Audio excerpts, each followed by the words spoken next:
Hi, for those of you who are familiar with my channel, I like to make a lot of edits of characters and other stuff, but I have decided to expand my channel and start making recaps of movies and TV shows.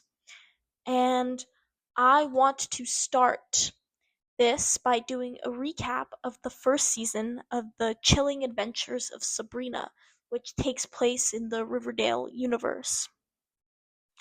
I I've only watched the first two seasons of this show, and I stopped watching after the second season because honestly the show went really downhill and I couldn't take watching it anymore.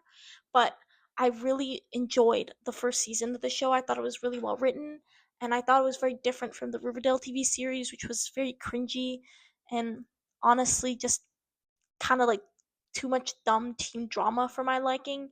But I really liked this show and I thought the first season of the show I thought it was very different from Riverdale and in a very good way and it was very interesting. So I'm going to be recapping the first season of the Chilling Adventures of Sabrina. All right, I'm going to start with episode 1, chapter 1, October Country. And basically, the main character of the show is Sabrina Spellman, and she lives in the town of Greendale. She's a half witch because her mom was immortal and her dad was a witch. And basically, her main conflict throughout the series, specifically these first few episodes, is that she has to choose between the witch world of her family and the human world of her friends on her 16th birthday. Her birthday is on Halloween, which is in 4 days, and on her birthday, she will have her dark baptism, where she signs her name in the Dark Lord's book called the Book of the Beast. When she signs her name, she will give up her soul to the Dark Lord in exchange for power and youth. When she does this, Sabrina will have to give up her mortal life completely. She'll have to drop out of school and enroll in the Academy of Unseen Arts, which is basically just Hogwarts, where her father was headmaster before he died, because Sabrina's parents are dead. Um, so the opening of this episode is supposed to set up the conflict that Sabrina has by showing her with her human friends and showing just how close she is with them. So really show what she's giving up.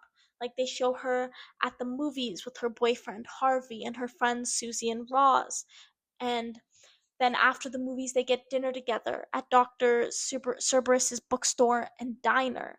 And then later that night, when Harvey is walking Sabrina home to her family's mortuary, because her family owns a mortuary, he gives her a necklace and he tells her that he loves her for the first time. And she tells him that she loves him too. So this is really just supposed to set up Sabrina's human life and what she is leaving behind when she has her dark baptism in 4 days. Anyways, while Sabrina is at the movies with her friends, she bumps into their history teacher, Miss Wardwell. And Miss Wardwell character is important because later that night, when Miss Wardwell is driving home, she sees a dirty, cold girl in the middle of the road and takes the girl home with her to clean her up. While the girl's at Miss Wardwell's house, we get some important backstory on the town, which comes back later. Miss Wardwell tells the girl that there was a witch hunt in Greendale in 1692 where 13 witches were hanged, and their spirits still haunt the woods. Now remember this story because this story actually comes back later. The 13 Greendale witches, they come back later, so remember them. Now, anyways, after she tells the story, the girl kills Miss Wardwell and takes on her form. And she says that she will deliver Sabrina unto the Dark Lord. So the Dark Lord really wants Sabrina. No, we don't know why, but the Dark Lord is very interested in Sabrina. Anyways, since Sabrina's parents are dead, she lives with her two aunts, her Aunt Hilda and her Aunt Zelda, and her cousin Ambrose. Now, the next day, Sabrina is talking with her cousin Ambrose about how she's leaving her human life behind. And she doesn't want to leave her human life behind because she doesn't want to leave her friends behind. And they also don't know she's a witch and they don't know that she's leaving. And she doesn't really know how to tell them. But so her cousin Ambrose tells her that she should just tell them that she's going to some posh boarding school in Connecticut. But she doesn't really want to lie to them. And we also learn in this conversation that her cousin Ambrose has been living under house arrest for 75 years and hasn't been allowed to leave. Honestly, that sounds like it really sucks. I don't know what I would like. I would be driven insane if I had to live under house arrest for like the rest of my life. That just sounds horrible. Anyways, in preparation for her dark baptism, Sabrina needs a familiar. So Sabrina goes into the woods to cast a spell to let familiars know that she's looking for one, so that a familiar can come to her. And later that night, while in her room, a black cat named Salem finds her and becomes her familiar. Now, anyways, while Sabrina's in the forest, these witches called the Weird Sisters, who are named after the witches from Macbeth. For those of you who have read Macbeth, there are these, and for those of you who read Macbeth, you'll recognize this. But for those of you who haven't read Macbeth, there's these three witches in Macbeth that are called the Weird Sisters, and this is supposed to be a reference to that. Anyways, these sisters, they make up, the leader of the oldest sister is Prudence. She is the leader of the weirdest sisters, and her two younger sisters are Agatha and Dorcas. Anyways, they show up and they confront her, and the weird sisters don't like Sabrina because she's a half witch, and they don't really want her to go to the Academy of Unseen Arts, and so they threaten her and insinuate that her parents' death wasn't really an accident, because so her parents, they died in a plane crash to the Vatican when she was young. And then after that, they kind of place a curse on her. Anyways, Sabrina goes to school and she goes to the locker room to wash off the curse in the shower. But while in the locker room, Sabrina sees her friend Susie crying, and Susie tells her that she was harassed by these football players who pulled up her shirt.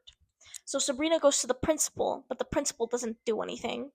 But then Sabrina talks to Miss Wardwell about the issue, and Miss Wardwell manipulates Sabrina into getting Principal Hawthorne to take a sabbatical by using his fear of spiders against him.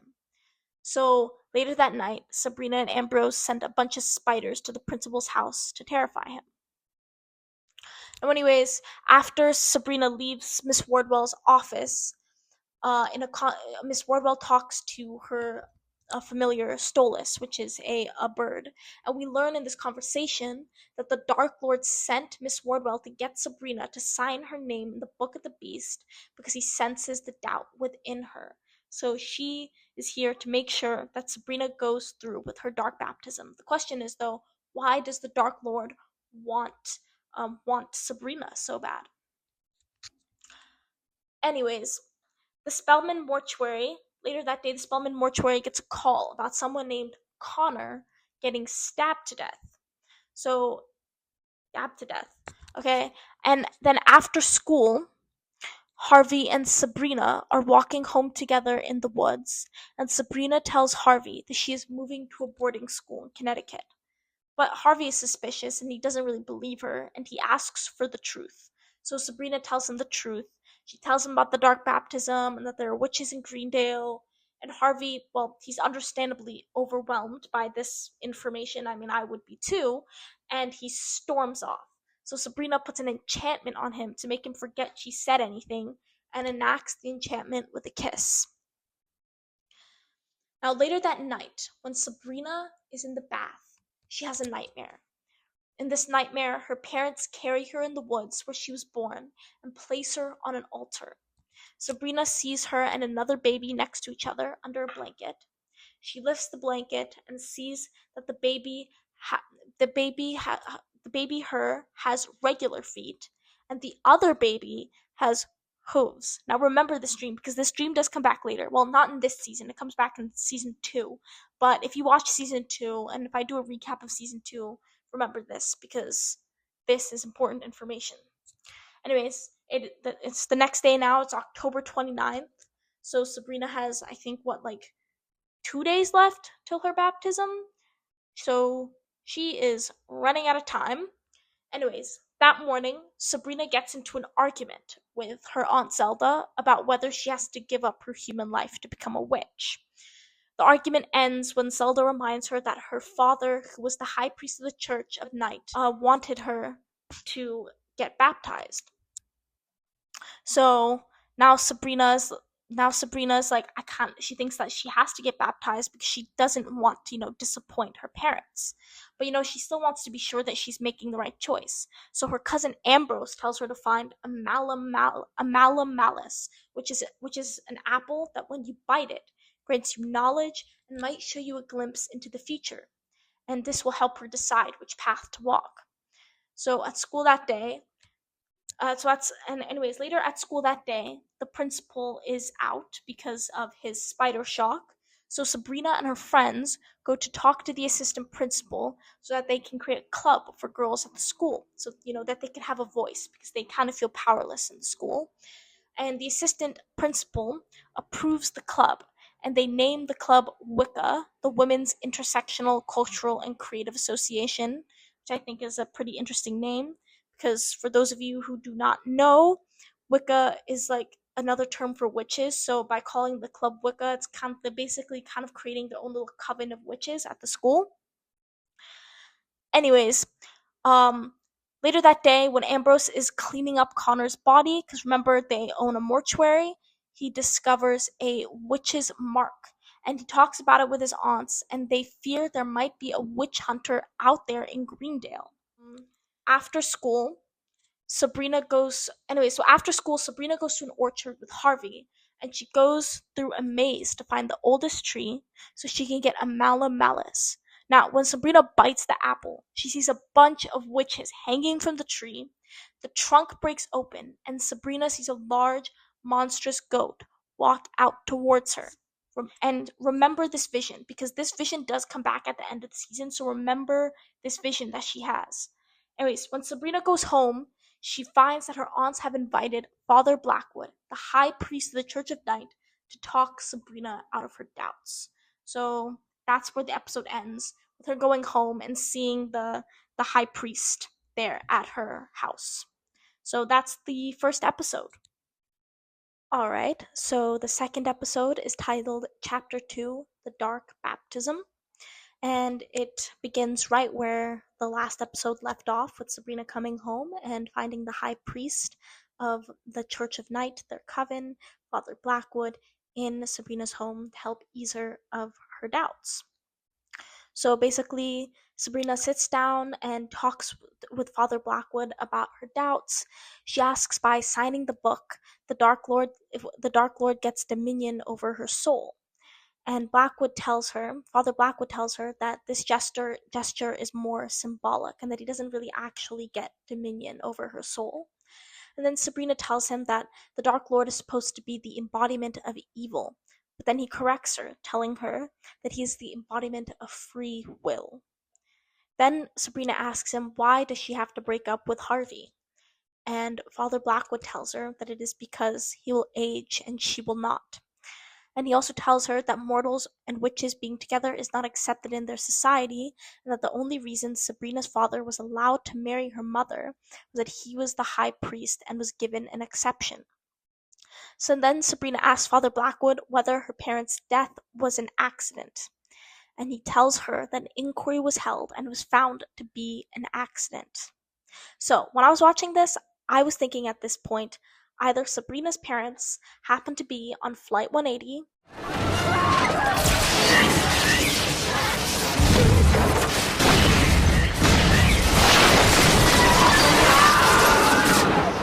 or they were murdered. And I was leaning more towards them being murdered. And I was thinking that it was Father Blackwood who murdered the parents, because I feel like he has the most to gain from murdering Sabrina's parents. Because Sabrina's dad was the high priest of the Church of Night, and who became high priest after the father died? Blackwood, which means he had the most to gain by killing him. By killing him he becomes high priest. And also, he's the guy who ran the investigation into the parents' death, which means that he could easily have covered it up. So I was thinking at this point that Sabrina's parents were murdered, and it was Father Blackwood who killed Sabrina's parents. But anyways, back to the conversation. Blackwood tells Sabrina she should come to the academy and learn their history so her questions can be answered, and if she doesn't like it, she can leave. Now this conversation eases a lot of Sabrina's doubts, and she's feeling a lot more confident in her decision to go through with her dark baptism because a lot of her questions and doubts have been answered. Anyways, later that night, when Hilda is tucking Sabrina into bed, Sabrina asks her whether she has any regrets about signing her name, and Hilda tells her that sometimes she dreams of burning down Greendale's forest. It's pretty disturbing. Anyways, Zelda actually overhears this conversation, so that's not good because she's gonna do something pretty drastic to Hilda later after overhearing this conversation. But anyways, it's the next day now. It is October 30th. It's one day until Sabrina has her dark baptism. Anyways, when Harvey picks Sabrina up so they can go to school together, he shows Ambrose his drawings and he tells him that he is into comics. And now this is important for Harvey's character. So remember that he likes to draw and he likes comics. This is important for his character. Anyways, later in the day, Zelda hits Hilda over the head with a shovel and buries her in the family graveyard, which is crazy. Zelda just killed her sister because of what she told Sabrina. So that's pretty insane. And then, but luckily later that night, Hilda gets resurrected, and Zelda tells her that, and basically Zelda tells her that she's the oldest sister and that she can kill her and resurrect her as many times as she wants, and that she will continue to do so, and that she mustn't do anything except to try and convince Sabrina to join the Church of Night and not express any doubts that she has. So Zelda's a pretty strict and kind of terrible older sister. I would kind of hate to have a sister like Zelda. No hate to her. Actually, Zelda's one of my favorite characters in the show, but goddamn, I would not want to be killed by my older sister over and over again. That sounds like hell. Anyways, later the day, Ambrose talks to Connor's parents and finds out that he had a lizard that he would always talk to, and Ambrose believes that this lizard is Connor's familiar. So, and back at school, Susie gets into a fight with the football players and gets suspended. So, after some advice from Miss Wardwell, Sabrina decides she's going to teach the boys a lesson because she decides that, well, she's going to have her dark baptism tomorrow and she's going to leave her friends behind. If she's going to leave her friends behind, she wants to make sure that they're going to be okay without her. So, she wants to do one last thing to protect them, to make sure that they are safe at school without her. So, she wants to make the teach the football boys a lesson. So she recruits the Weird Sisters to help her, promising that she won't go to the academy. But then she crosses her fingers behind her back while she makes the promise, making the promise kind of null and void. But and then Sabrina and the Weird Sisters lure the football boys into the mines, promising them a party and a good time. And in the mines they entrance the boys to make it look like they're hooking up with them, when in reality the boys are hooking up with each other. And then Sabrina takes a bunch of pictures of them and threatens that if they ever lay hands on another girl, she will release the pictures. So now they put a stop to the football boys and they will no longer bother Susie or any of the other girls in the school anymore. Anyways, when they're walking back, Prudence admits to Sabrina that she knew Sabrina lied and that they just wanted to torture some mortal boys for fun because this is fun for them. Anyways, this next scene wasn't really too important to the episode or to the story. I just want to include it because I thought it was a sweet scene. Because so Harvey and Sabrina, they have this really sweet moment where Sabrina asks him if he had to give up her and all his friends in exchange for superpowers like flying, if he would do it. And Harvey tells her no, that there is no flying in his life without her. And I thought that was really sweet, so I just wanted to include it. Anyways, it is now Friday, the next day, Friday. It is October 31st. It is the day of Sabrina's dark baptism. And Sabrina decides that she wants to have one last night with her friends before going to her baptism. So she sneaks off to a party Roz is throwing with Harvey, wearing her mom's wedding dress. So so Sabrina has a fun night. She dances with her friends.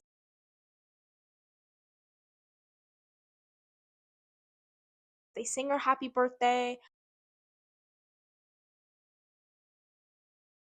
And Sabrina tells Harvey that she loves him one last time. Then she leaves for her baptism. Anyway, she goes to her baptism, and when she's about to sign her name in the Book of the Beast, Father Blackwood tells her that in signing she swears to obey without question any order from the Dark Lord or from any figure placed in authority over her, that she swears to give her mind, body, and soul without reservation. And Sabrina tells him that this isn't what he had told her before, that he said that she would have free will. So basically, Father Blackwood lied to her to get her to sign the Book of the Beast. Anyways, but right when Sabrina is about to sign her name, she sees her parents off in the distance, shaking her heads. And so the last minute, she pulls away and runs away from her baptism. Blackwood and the coven chase after her, and Sabrina tells them that she will find a path that doesn't require her to give up her freedom, that she won't sign her name away. Anyways, later that night, the Dark Lord visits Wardwell, and she promises to find a way to deliver Sabrina to him. Because remember, the Dark Lord really wants Sabrina. We don't know why, but he really wants Sabrina for some reason.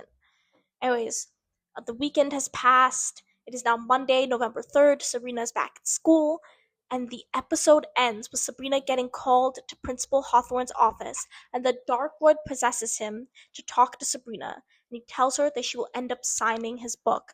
Anyways, that ending scene was honestly really disturbing when I watched it. It was really terrifying, like seeing the Dark Lord possess Principal Hawthorne and take on this like really creepy form. It was a really disturbing scene, and honestly pretty terrifying to watch. So that's where episode 2 ends. Alright, now to recap episode 3. This episode is titled Chapter 3 The Trial of Sabrina Spellman. So the episode opens with Ambrose finding Connor's familiar on his coffin. He talks to his aunts to see if he can make the familiar talk, but Zelda tells him that he can't because he is bound to his master and he will be dead soon because of that. Anyways, back at school, Sabrina is haunted by what the Dark Lord had said and is very distracted at school because she can't really get what the Dark Lord had told her out of her head. So in class, Roz gets angry that her book that she chose for a book assignment was rejected, even though the book is a classic. The teacher called it problematic. Um, the book is The Bluest Eye, which honestly I've never heard of this book in my life. I've never read it. I don't know what this book is. Apparently it's a classic, but I've never heard of it. But anyways, Sabrina and her friends go talk to the principal about book banning, but he dismisses her claims, saying that some books just shouldn't be in the hands of impressionable youths. Then they later go to the library and they find out that a few years ago there was a soft purge of bad books. Anyways, when Sabrina goes home after school, she finds out that she has been charged with a breach of promise and will now be tried in front of the entire coven. Her family is also on trial, and her family is stripped of their powers and will age rapidly until a verdict. Ambrose tells Sabrina about a lawyer, Daniel Webster, who specializes in witch law and is rumored to have beaten the devil. So Sabrina goes to find him to try and convince him to be her lawyer, but the lawyer rejects her. And as Sabrina leaves, we see Webster stare at a picture of a girl on the wall. Now, this girl's important, so remember her later. And he's staring at her, he's very sad, he's looking very forlorn. Back at Harvey's house, he tells his brother that he's going to start working at Dr. Cerberus's bookstore. Because remember, he's into comics and drawing and all of that. But his dad tells him that if he wants to work, he'll start working in the mines. So later that night, when Sabrina is at trial and is about to plead guilty, Webster shows up and says that she pleads not guilty. Webster is now her lawyer, so it looks like he changed his mind. Anyways, we find out during the trial that 3 days after Sabrina was born, her father took her to the woods and signed her name in the Book of the Beast, promising her soul to the Dark Lord. He had done this so he could get permission to marry her mom. And Sabrina feels understandably betrayed by this revelation that her dad would just sign her away like that. And honestly, if I would feel betrayed too. Like that's terrible. Anyways, the next day, while Harvey and Sabrina are walking in the woods together, Harvey tells Sabrina that he's beginning work in the mines. He tells her that he's scared to work in the mines because 8 years ago, while playing hide and seek, he hid in the mines where he got lost for hours. While down there, he saw a monstrous goat that traumatized him. So there might be a monster or a demon in the mines. That's pretty scary. So at school, Sabrina finds out that Roz, Susie, and the Wicca Club are passing out flyers with a list of books that the school doesn't want students to read. Anyways, Miss Wardwell invites Sabrina into her office, and she tries to turn Sabrina against Webster by sending her his cases, showing how he got horrible people off for their crimes. Sabrina is very disturbed by this, and she confronts Webster about this. And Webster tells her that he made a deal with the devil to become the greatest lawyer in the world. He started winning all his cases, but his cases were so horrible that he realized, but that he realized that too late. And one of the men that he set free killed his daughter, and he wants to make up for it by saving her. So remember that girl that he was looking at, the picture of the girl? That's his daughter. Anyways, later that day at Connor's funeral, Ambrose meets Connor's ex at his funeral, and and they kind of and asks him about Connor's iguana, and they kind of have a very flirty conversation. This guy's name is Luke, by the way. But yeah, anyways, they have a very flirty conversation. Uh, Ambrose kind of makes a move on him too, which honestly is a little bit weird. The fact that this Luke guy is hitting on another dude at his ex's funeral, like that's kind of strange to me, but okay. Anyways, later that night, Luke sneaks into Ambrose's room and reveals he's a warlock, and they hook up. Anyways, again, weird. With he's hooking up with another guy at his ex's funeral. I think that's just strange to me. But anyways, when Ambrose wakes up the next day, Luke is gone, but he left his number, and he also finds that the iguana is dead. Anyways, back at school, Sabrina goes to talk to Roz and Susie, and they tell her that the PTA has agreed to present her case to the school board in 3 months. Sabrina and Susie are very happy about this because they're making progress, but Roz isn't, and she admits to them that she has myopic atrophy and that in less than 3 months she will go blind. And she wants to read as many books as she can before it is too late. Anyways, later that day, after school, Harvey has a panic attack in the mines, and his brother Tommy sends him home and promises to cover for him with their dad. But unfortunately, their dad does find out that he didn't work in the mines that day, and he attacks Harvey. But luckily, Tommy comes and he defends him. Tommy is a great older brother. And later that night, at the trial, Hilda submits a baptism certificate for Sabrina, revealing that she witnessed Sabrina's mom baptize her. And because she's baptized the day before her father signed her away, the devil's promise for Sabrina's soul is null and void. So the court decrees that Sabrina will retain her mortal life, but on the condition that she attend the academy. Sabrina accepts, and her family's powers are returned. Now, before Webster leaves, he tells her that nobody has ever beaten the devil before, but that he believes that Sabrina could. So Sabrina is gonna go take on the devil now. It's probably not gonna go well. I mean, he is the devil, and Sabrina is just one person, but I guess we'll see how that goes. Anyways, later that night, Zelda tells Hilda, after conversation with Blackwood, that she has been excommunicated from the Church of Night for taking part in a Catholic baptism. Poor Hilda. Anyways, the episode ends with Sabrina taking Roz to the library to show her that Wicca has started a secret book club where they only read banned titles, and that Roz will be leading the secret book club. Alright, now for episode 4, which is titled Chapter 4, Witch Academy. In this episode, Sabrina will be staying at the academy for 3 nights for her induction, which is basically an orientation. And Sabrina's goal now is to defeat the Dark Lord. She wants to find a way to defeat the devil. That's her plan. That's her goal for staying at the academy. Anyways, while Sabrina is staying at the academy, Susie invites Roz over for a sleepover because her dad is going to be out of town for a couple of days. When Sabrina arrives at the academy, this little boy, Quentin, gives her a tour. Now remember this little boy because this Quentin kid, he's important and he comes back later in the episode. Remember Quentin. Anyways, while at the academy, Sabrina meets this boy, Nicholas Scratch, who is studying her father's journals, and Nick tells her that his journals are in the Sanctum, the library for advanced students, which is under tight security. So remember this Sanctum, this library for advanced students, this Sanctum comes in later. And also remember this boy, Nick, because he is important as well, because Sabrina kind of becomes friends with him at the academy while staying at the academy, and there's supposed to be a bit of a love triangle between her and Nick and Harvey, although it's not really a love triangle because Sabrina shows no interest in him at all throughout the first season. Like, she shows zero interest in him.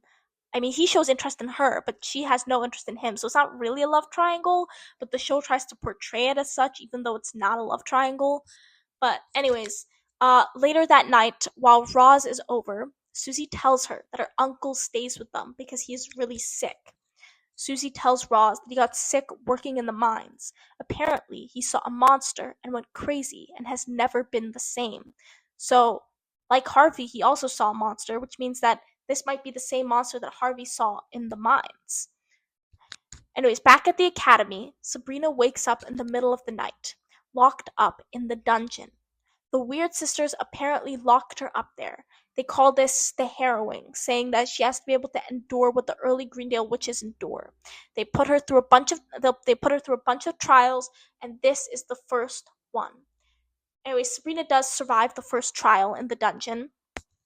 And the next day, Sabrina talks to Father Blackwood. She tells him that she wants to study conjuring like her father. But Blackwood tells her that he has to make sure that she is ready first. So Aunt Zelda convinces Blackwood to test Sabrina, and he gives her a puzzle her father made that no one has ever solved, which can cause you to go mad the longer you work on it, which means Sabrina's got to solve this fast, otherwise she's going to go crazy.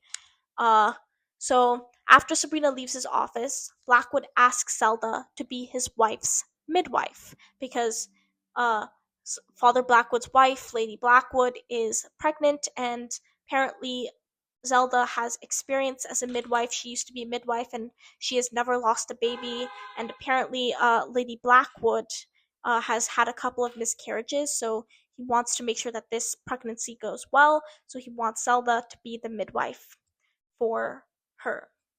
So later that day, Aunt Hilda helps Ambrose astral project to a coffee shop for a date with Luke. Because remember, he's under house arrest, so he can't actually leave the house, so he wants to astral project to a date with Luke. On the date, Ambrose tells Luke that he was arrested for attempting to blow up the Vatican. So now we know why Ambrose is under house arrest, because he tried to blow up the Vatican, which I think is a pretty serious crime. So that makes sense. Anyways, that night, Sabrina has her second trial of the harrowing. The Weird Sisters make her stand outside in front of a tree, wet and exposed all night, not allowed to turn around, and that the voices of her loved ones will torment her all night. Yikes, that sounds like utter torture. Like, I would not be able to survive that if I was Sabrina. But she does manage to survive the second trial. I don't know how. I wouldn't. And Quentin comes, and in the morning, Quentin comes and gets her and takes her to a bunch of kids' graves, including his own. So this Quentin kid is a ghost. And he also introduces her to the other ghost kids. So apparently there's just a bunch of ghost kids just hanging around the academy. And apparently these kids died during their harrowings. So children have been dying in the harrowings, and Sabrina is rightfully horrified by this revelation and calls her aunts to help put a stop to the harrowings. And they talk to Blackwood about it, but he doesn't do anything. And so Sabrina and her aunts go talk to the ghost kids, and they hatch a plan of revenge with the kids. And we also learn in this conversation with the kids that apparently Aunt Zelda harrowed Aunt Hilda, her own sister, back when they were at the academy, which is pretty awful if you ask me. I don't. Again, Zelda, not the best sister. I wouldn't want her to have her as my sister. No hate to Zelda. Again, she's like my favorite character in the show, but I don't know how Hilda has survived this long. But at school that day, Roz tells Harvey about Susie's uncle, and Harvey goes to talk to him about what he saw. Because remember, he also saw like a monster down at the mines, and he wants confirmation on whether it was the same thing that he saw. But when they go to talk to the uncle, he attacks Harvey, acting all possessed.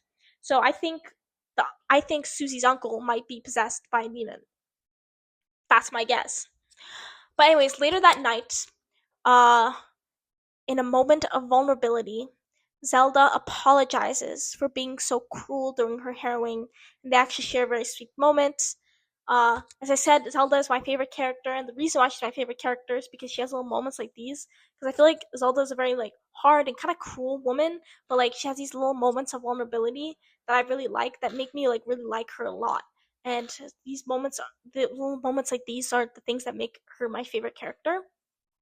Anyways, later that night, Sabrina has her third trial, and for her third trial, the Weird Sisters take her to the woods to be hanged. But then Quentin and the other kids attack the sisters and choke them. And Sabrina tells them that there will be no more harrowing. Otherwise, well, she's gonna kill them, choke them to death, basically. So they stop the harrowing, and that that puts an end to all the harrowings. Anyways, the next day, Nick sneaks Sabrina one of her father's journals to help her solve the puzzle. And using her father's journal, Sabrina is able to solve the puzzle by figuring out that the key is her mom's name. But when Sabrina opens the puzzle, she lets out a sleep demon. And that's where the episode ends, with Sabrina letting a sleep demon loose into her home. Alright, now for episode 5, which is titled Chapter 5 Dreams in a Witch House. So, remember, the episode Sabrina has let a sleep demon loose into her family's home.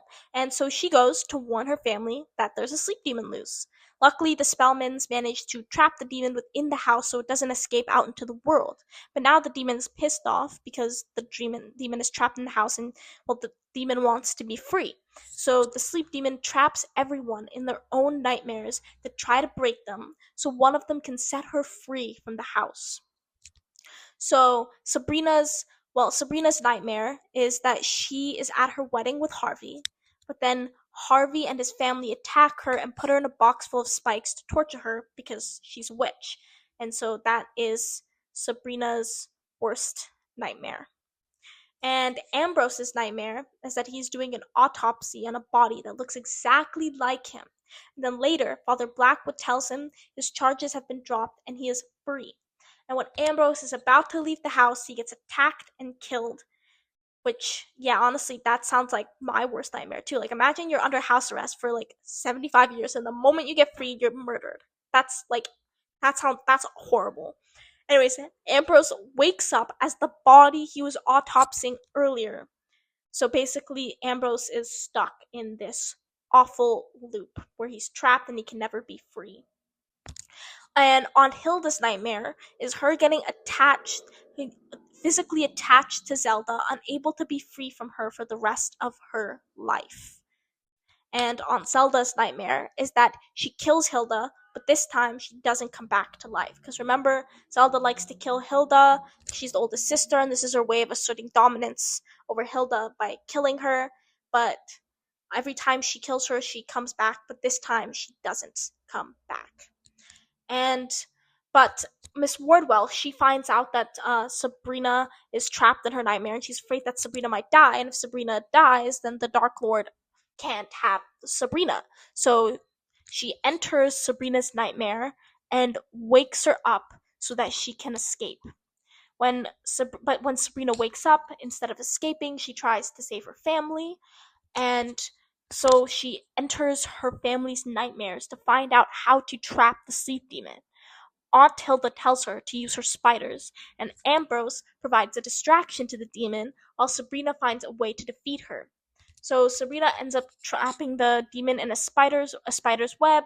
The web acts as a dream catcher, and her family is able to wake up. Her family puts the demon in a jar to trap it, and then afterward, Sabrina goes to Miss Wardwell's house because, well, Sabrina is now suspicious of Miss Wardwell because she literally just saw her enter her dream and free her from her dream, which can't be possible if Wardwell was just some normal human. So now so she goes to her house and she demands to know who she is. And the episode ends with Miss Wardwell letting her into her home and telling and promising to tell her everything. All right. Now for episode 6. This episode is titled Chapter 6, An Exorcism in Greendale. So remember how the last episode ended with Sabrina demanding to know who Miss Wardwell is, and Wardwell lets her in, promising to tell her everything. So Miss Wardwell lets her into her house, and she tells Sabrina that she is a witch who apprenticed under her father, and that she has been watching her because her father asked her to keep an eye on Sabrina. Now, Sabrina, well, she believes her, which honestly, like, I don't understand how she could believe her.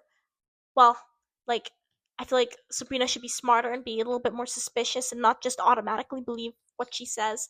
But I'll give Sabrina some credit because Miss Wardwell is a very good liar. She sold the lie pretty well, so it's pretty understandable. But still, I would be a bit more cautious if I were Sabrina. But anyways, at school the next day, we see Harvey, Roz, and Susie are having horrific visions of Susie's uncle. Because remember they went to Susie's uncle's place and he acted all possessed and attacked them, and now they're having horrific visions about him, which is pretty creepy. Anyways, Hilda also decides to get a job at Dr. Server's bookstore because now that she's excommunicated, she doesn't really have anything to do. She wants something to do with her time. So she gets a job at Dr. Cerberus's bookstore. But anyways, later in the day, Sabrina's friends tell her about Susie's uncle, and Sabrina thinks he is possessed by a demon. So Sabrina goes to the mines to find clues as to what demon is possessing Susie's uncle Jesse. Harvey comes with her, fearing for her safety. And while she's down in the mines, Sabrina finds a trapping stone. Anyways, later that day, Roz and her father are at the doctor's office, and they find out about a surgery that can stop her blindness, but has a low chance of success. So, Roz might not go blind if she does the surgery, and if the surgery succeeds, because it has a low chance of success.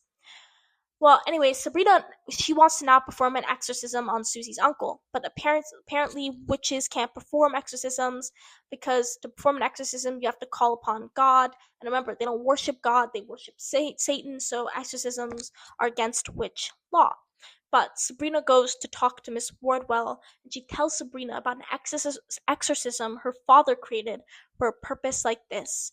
And Miss Wardwell, Hilda, and Sabrina go to Susie's house to perform it because, well, Zelda doesn't join them because she refuses to take part in an exorcism because, again, against witch law. But they start performing the exorcism, but it isn't working. But last minute, Aunt Zelda shows up and helps them. And the four of them manage to exorcise the demon, and they trap the demon back in the trapping stone, and Uncle Jesse is all okay now, so they leave him to go sleep and rest. But later in the day, they find out that Uncle Jesse died in his sleep, which doesn't really make any sense because we thought he was okay. But then we get a flashback to after they had exorcised the demon from Uncle Jesse, and Miss Wardwell went to Uncle Jesse's room, and she told him that Sabrina performing an exorcism was part of the Dark Lord's grand plan, and then she killed Uncle Jesse. So Uncle Jesse was okay. The exorcism worked, they saved him, but then Miss Wardwell killed him. So, rest in peace, Uncle Jesse. Anyways, Ambrose has also been feeling very sad lately about being trapped in the house, and also because Luke won't return his calls because remember he astral projected to his date, but because Apparently astral projecting is very dangerous, so he had to ditch the date last minute, and apparently Luke was upset about that, so he's not returning any of his calls now. But Luke ends up showing up at the bookstore, and Hilda puts a love potion in his coffee to make him kind of fall in love with Ambrose. And later that night, the episode ends with later that night, Sabrina, she's talking to Miss Wardwell, and she opens up about feeling like a failure and even starts telling her about her plan to stop the Dark Lord. Ay, ay, ay. So Miss Wardwell now knows that Sabrina wants to take down the Dark Lord, and if Miss Wardwell knows, that means the Dark Lord knows. Should Sabrina really needs to be more cautious. She is too trusting. She is too trusting for her own good. Because how is she going to stop the Dark Lord now that he now knows that she's trying to stop him? Her advantage is gone. But anyways, that's how the episode ends.